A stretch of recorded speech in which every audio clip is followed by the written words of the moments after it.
A new number one on our list of desired defensive coordinators as Brian Flores enters the conversation.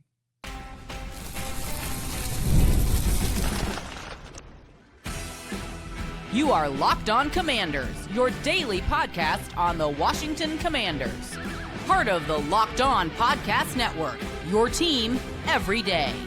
This is Locked On Commanders, part of the Locked On Podcast Network, the number one sports podcast network. And I'm David Harrison, your guy on the ground, covering the Washington Commanders, credential member of the media for WUSA 9, also writing for Commanders on SI, and here with you 5 days a week. Coming up on this episode, we are going to talk about Brian Flores being our new primary target for the Washington Commanders defensive coordinator job, but the fact that he is not without flaws. We're going to dive into how his defense would differ from what we've seen in Washington like we have the other candidates, but we're all going to start off with the new ranking of our top defensive coordinator targets, of course, starting with Brian Flores. All that coming up on today's episode of Locked On Commanders, part of the Locked On Podcast Network, your team every day. Brian Flores, our new number one. Ian Rappaport reporting on Tuesday that the Washington Commanders would like to discuss their open defensive coordinator job with Brian Flores. Brian Flores, the now expired contract defensive coordinator of the Minnesota Vikings. He's been the Minnesota Vikings defensive coordinator for 3 seasons now, 2023, 24, and 2025.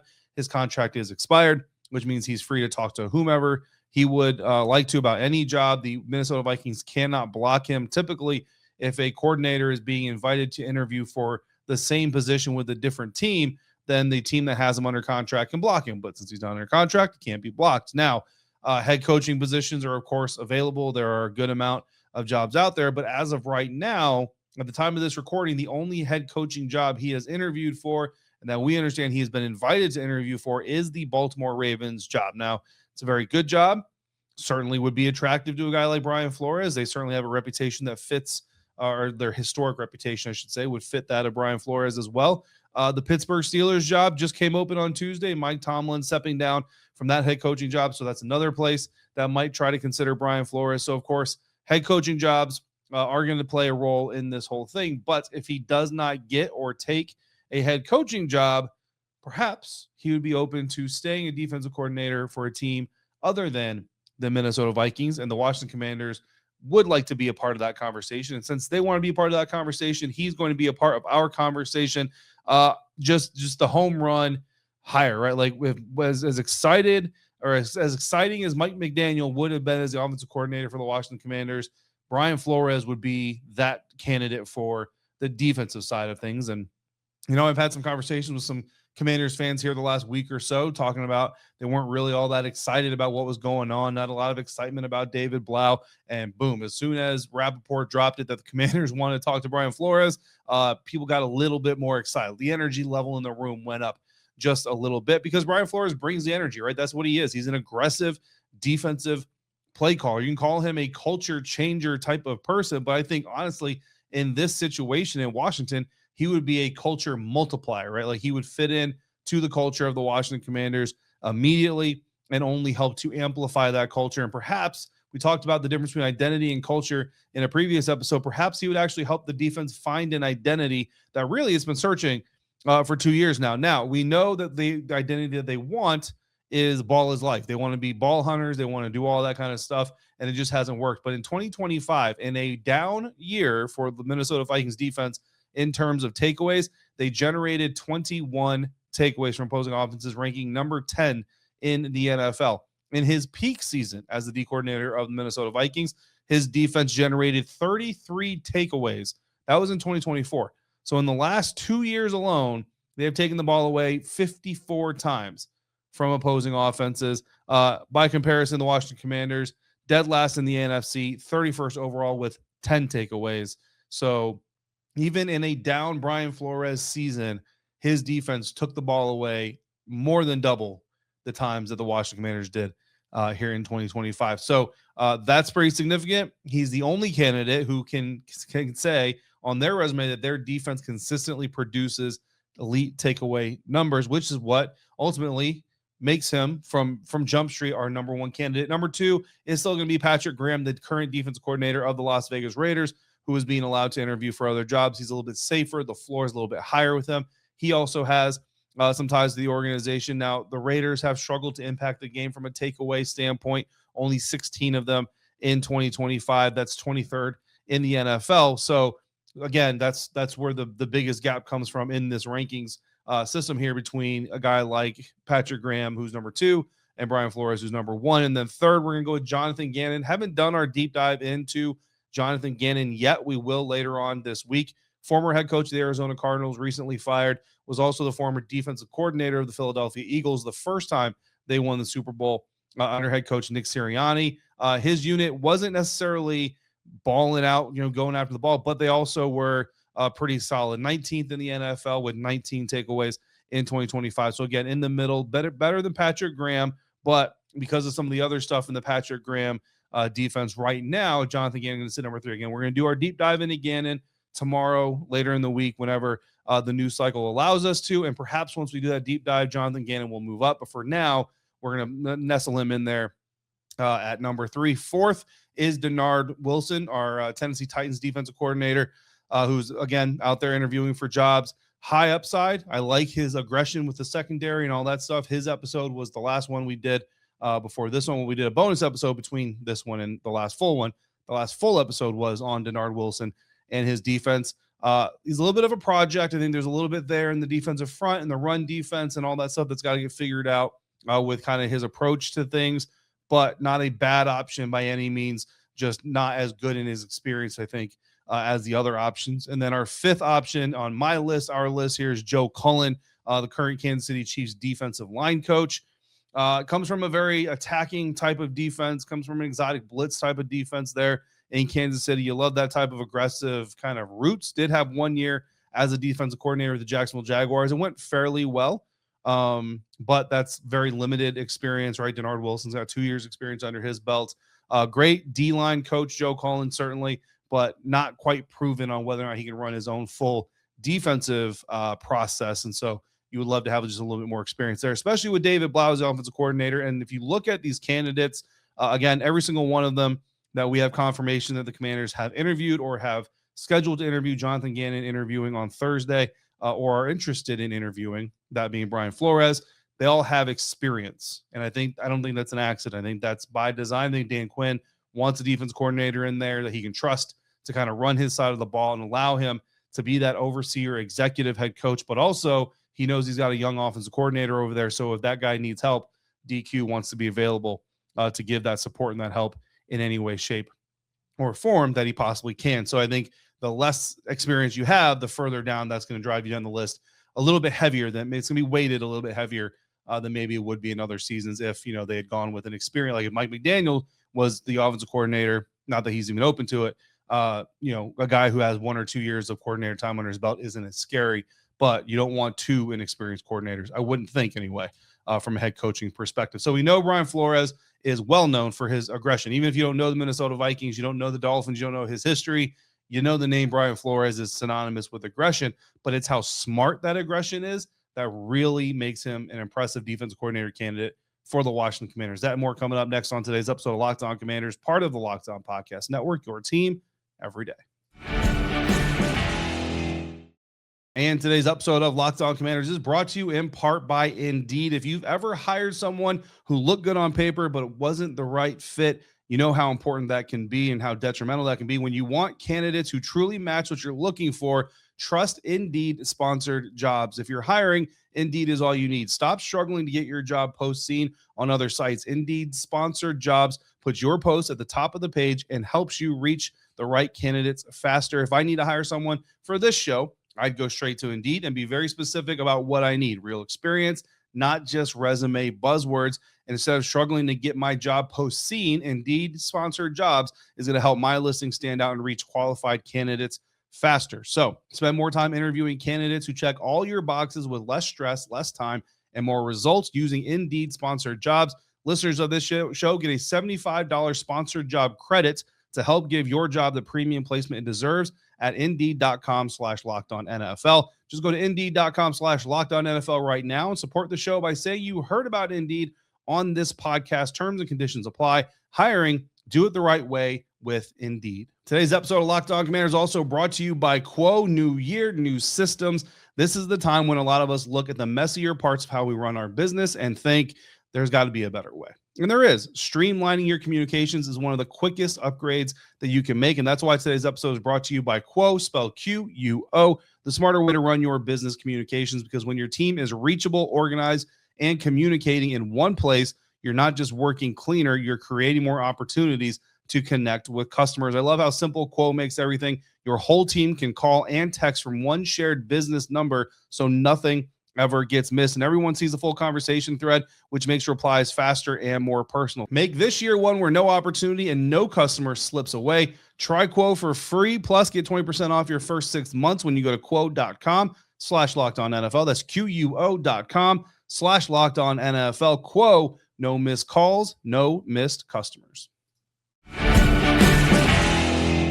Thank you for making Locked On Commanders your first listen of the day, and every dayers to the ones who come through for every single episode. A special thank you goes out to you, and thank you to everybody for making Locked On the #1 sports podcast network. If you haven't already, please go check out the all-new Everydayer Club. You got 2 tiers of Everydayer Club. You got the member tier, you got the all-access tier. The member tier, you're going to get ad-free episodes, rather. Every episode's free, but you're going to get ad-free episodes, and you're going to get access to the members-only Discord. All access, you're going to get all of that, but you're also going to get 15% discount code or 15% off the merch store, the Locked On merch store. You're also going to get special edition bonus content, all access episodes, audio files, all that kind of stuff. Good stuff coming up there. So again, go to the Everydayer Club, lockedoncommanders.supercast.com to sign up and check that out today. Brian Flores, known far and wide for his aggression. If you ever seen your offense play against his, which Washington Commanders fans you did, against the Minnesota Vikings this season. If you didn't know it before then, you learned it in that game.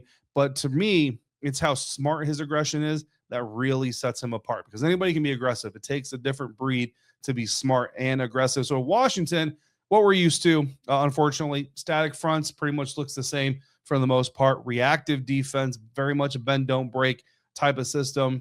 Cornerbacks playing off, safeties trying to play deep, things like that. With Brian Flores, you're going to get not only aggression, but you're going to get some nuance. I reached out to Luke Braun of Locked On Vikings, who said that don't think of Brian Flores as just a man blitz type of coordinator. He runs zone coverages behind his blitz as well. And while most blitzers like to play man, and we've seen the Commanders do that as well, Flores likes to bait the quarterback. It's dynamic, it's high risk, it's high reward, is how Luke Braun puts it about the Brian Flores defense. Also talked about the Bengal Hawk front, or NASCAR front, and then the evolution, I should say, to the NASCAR front, evolving from simulated pressures in 2023 to more pure speed in 2025 once he got his version of the defensive roster kind of built, because he likes to adapt to the identity of the talent. More on that here in just a little bit. And doesn't that sound like a great thing in a defensive coordinator? Upon his arrival to the Minnesota Vikings,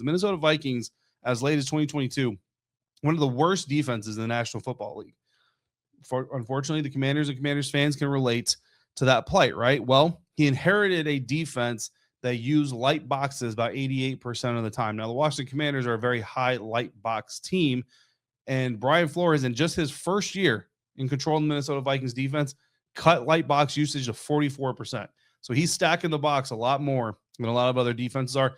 He's just not going to play the game soft. He's going to attack, he's going to be aggressive, and he's also going to try to confuse you. And that's where the intellectual part of the game, because a lot of times you hear, aggressive, hard, attacking, and you just think brute force, but there's an intelligence level behind this. You look at what the Washington Commanders did against the Minnesota Vikings, or lack of what they did against the Minnesota Vikings outside of one drive, really, and it just kind of stands out, right? And Luke Braun kind of pointed to that game as well and said that Brian Flores is, quote, a wizard at making pre-snap information completely useless, end quote. And that's something that, especially to a young quarterback, is incredibly detrimental. Young quarterbacks need as much information as they can possibly get before the ball is live, before everybody goes flying around his face. And so when you can take that away from him, the way that Brian Flores did against Jayden Daniels, the way that Brian Flores does against so many other quarterbacks in the National Football League, that can be a problem, right? That can be a big problem. So I think that's something that is incredibly impressive, is how much the pre-snap read really doesn't mean anything. You basically kind of waste all that information.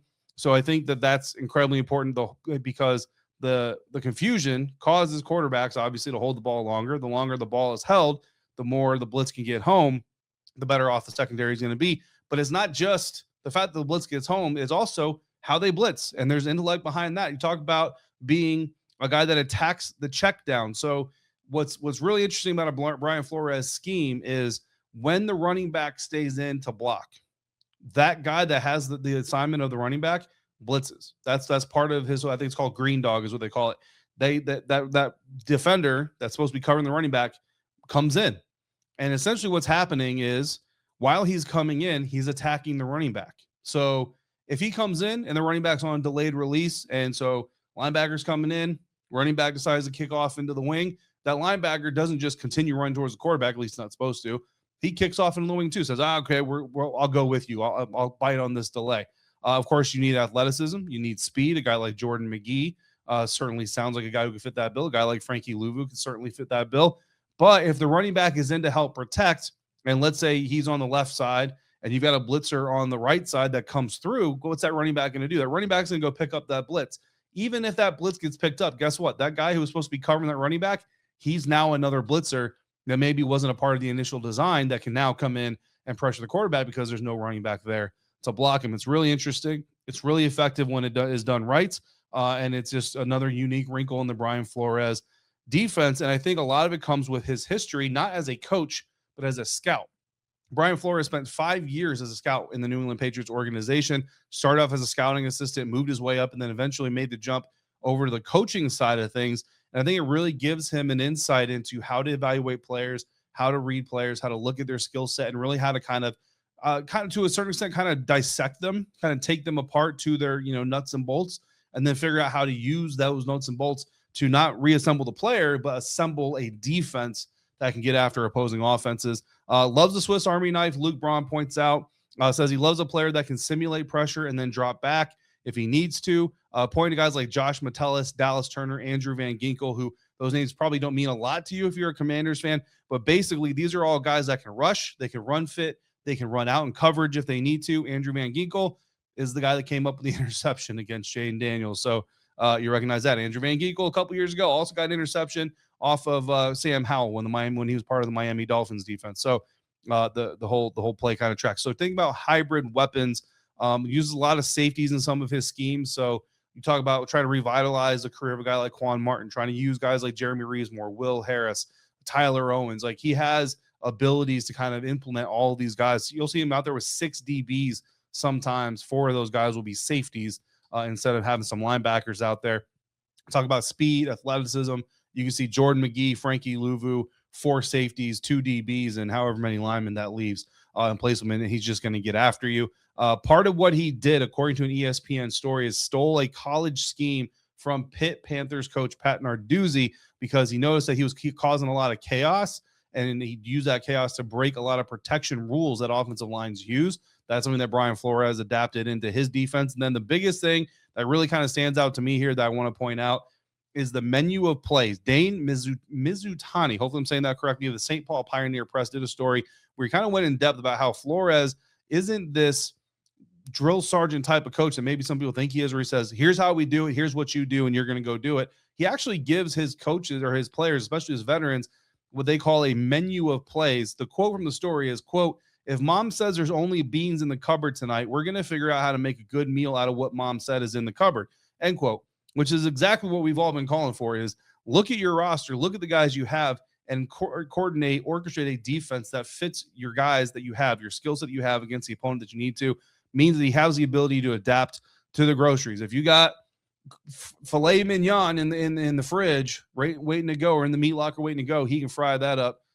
Fry filet mignon, but go with me on the analogy. But if all you got is baked beans, he can also try to make a meal out of the baked beans. So you love that analogy. You love that about Brian Flores. So all that sounds really, really good. But Brian Flores is not without his own red flags. We'll dive into some of those coming up next on today's episode of Locked On Commanders, part of the Locked On Podcast Network, your team every day. And today's episode of Locked On Commanders brought to you in part by Gusto. Let's be real. Nobody starts a business for the joy of calculating tax withholdings or managing payroll spreadsheets. That's where Gusto comes in to take the stress out of payroll, benefits, and HR so that you can focus on running your business and supporting your team. Gusto is the all-in-one remote-friendly payroll and HR platform that makes managing your team simple, transparent, and fast. Whether you're hiring, onboarding, or paying employees, Gusto helps you do it all from one place without the hassle or the hidden fees. Unlimited payroll runs for one monthly price, which means no surprise charges at the end of the month. And Gusto's automated tools like offer letters, onboard materials, and direct deposits save you hours every single week. So try Gusto today at gusto.com/lockedonnfl, and you'll get 3 months free when you run your first payroll. That's right, 3 months, 90 days of free payroll at gusto.com/lockedonnfl. One more, that's gusto.com/lockedonnfl. Today's episode of Locked On Commander is also brought to you by FanDuel. The wild card round is done. The divisional round is right around the corner, and FanDuel is officially in playoff mode every game day. During the NFL playoffs, FanDuel is going to give customers even more ways to get in on the action, because right now, every NFL playoff game day, FanDuel users get a profit boost pack waiting for them inside the app. Don't have to be a new user, existing users, new users, everybody gets each game day a loaded pack with multiple profit boosts that you can apply to the bets that you like the most. Open your profit boost pack first thing on game day. See which boost you want to apply to which bets. And the best thing about it is it literally lets you pick the bets you're doing. No pigeonholing you into certain bets that they want you to put money on. No, you get to pick the bet, then you get to pick the profit boost. So visit FanDuel, an official sportsbook partner of the National Football League, and every playoff game day, grab your profit boost pack to get more out of your time with FanDuel. There's a lot of things that sound good about Brian Flores coming to be the next defense coordinator of the Washington Commanders, but I will tell you it's not all green flags. There are some red flags, and I think the biggest red flag from a what is a fan going to see on Sunday type of component is something that we already knew from studying, but Luke Braun of Locked On Vikings confirmed to me in our conversation is that there's a tax. He says, quote, it's also going to give us some pretty big explosive plays, end quote. And that's kind of the reputation that Brian Flores defense has, is like it's a lot of 3 and outs, but it's a lot of big plays as well. You're going to have to live with a little bit of those, almost like a Brett Favre type of approach, but on defense, where you're going to get some beautiful plays, but you're also going to have to deal with some really bad ones.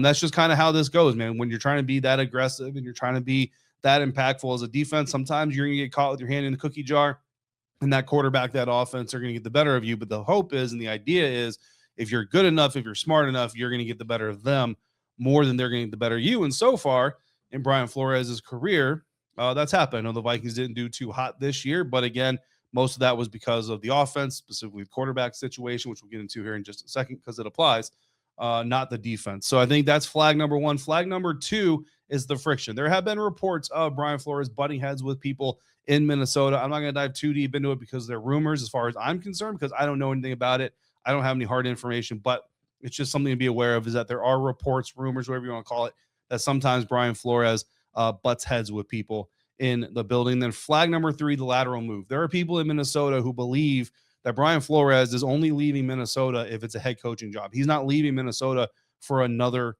coordinator job. Why would he leave Minnesota for another coordinator job? Well, I'm going to tell you why. Number 1, because this happened before. Patrick Graham was the defense coordinator in the New York Giants. Brian Dable wanted to keep him, but said, I'm not going to hold anybody hostage. I'll let you go out there and see what else is out there, and hopefully you come back to us. And everybody thought either he's going to go get a head coaching job. He interviewed for the Minnesota Vikings head coaching job that Kevin O'Connell eventually got, or he's going to come back to New York. Well, didn't get the head coaching job in Minnesota, and he took the defensive coordinator job in Las Vegas. So it's happened more recently that a coach that everybody thought was going to come back if he didn't get a head coaching job would come back.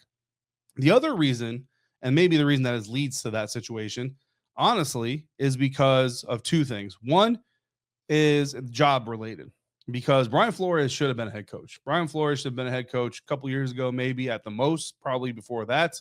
If fixing the Minnesota Vikings bottom of the league defense, turning them into a 3 years running one of the better defenses in the NFL isn't enough to get Brian Flores back in a head coaching seat, I mean, what is a 4th year going to do it? I don't know that that's really going to move the needle as much. But if you take the Minnesota Vikings near league worst defense and turn them into one of the best defenses in the NFL, and you do it again for the Washington Commanders, by the way, in Minnesota in 2023, the first year he had that job, it took about 4 weeks for us to really see the Brian Flores Minnesota Vikings defense take hold. The team started 0-3 that season. They ended up becoming the number 1 defense from week 4 to the end of the season once Brian Flores got a handle for who his guys were. So it didn't take long in Minnesota. You come to Washington, do the same thing, and miraculously turn that defense into one of the best units in the NFL. And I think you're going to get a lot more attention. So that's number 1. Number 2 is the quarterback position. Because even though you're a defensive coordinator, even though you love playing defense or whatever it is, you have to understand Brian Flores has been in the NFL for a very long time. He has to understand that this is a quarterback-driven league.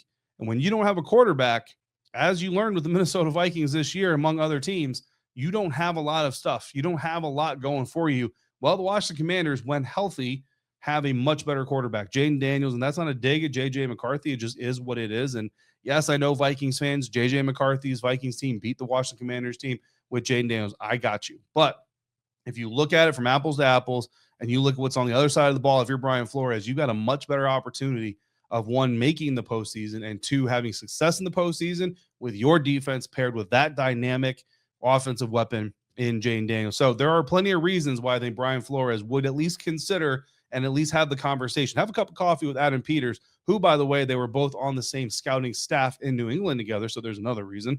And we'll see what happens from there. So again, Brian Flores, our new number 1. I've got him over Patrick Graham, who is our number 2, mainly because of the takeaways. Again, 33 to 21 takeaways over the last in 2024. And then you have the rankings even this year in a down year, 21 takeaways for Brian Flores. I think the ball is life has got to matter there. Brian Flores gets after the ball. I have him above Jonathan Gannon right now, specifically because I think Jonathan Gannon is more what I'm expecting to see is more of kind of a rigid Philly defense system. Like I want guys that fit my system versus fitting my system to guys, whereas Coach Flores has had a great track record of fixing his system to the guys. And then, of course, Joe Cullen coming in at number 4. Denard Wilson coming in at number 4, Joe Cullen coming in at number 5. So if Adam Peters wants to reunite with an old scouting buddy, fix his turnover crisis, perhaps overnight, Brian Flores and Dan Quinn wants to get that done. Brian Flores seems to be the biggest name on that list. So we will see what happens with Brian Flores head coach search and head coach mission, and then see if he decides to just immediately return to Minnesota if he doesn't get one of those jobs, or if he's at least open to having the conversation in Washington. That's going to do it for our Brian Flores deep dive. Next time on Locked On Commanders, we are looking at Jonathan Gannon. Of course, the news cycle could change that any moment. So make sure you are subscribed and following along Locked On Commanders so you get all the latest episodes. And you can follow me on X at dharrison82 or on Instagram at dharrison_82. And if you never miss an episode, the Everydayer Club is literally built for you. Get Locked On Commanders ad-free and so much more. Go to lockedoncommanders.supercast.com to sign up for that today. For your next listen of the day, check out the Locked On NFL podcast once in the morning, once in the afternoon, twice per day. Locked On NFL, giving you the entire landscape of the league covered from end to end. To the Everydayers, I see you. I appreciate you every single day. And I thank you again for coming through for another episode today. So everybody out there, until next time, please stay safe, be kind to one another. And we'll talk again real soon right here on Locked On Commanders, part of the Locked On Podcast Network, your team every day.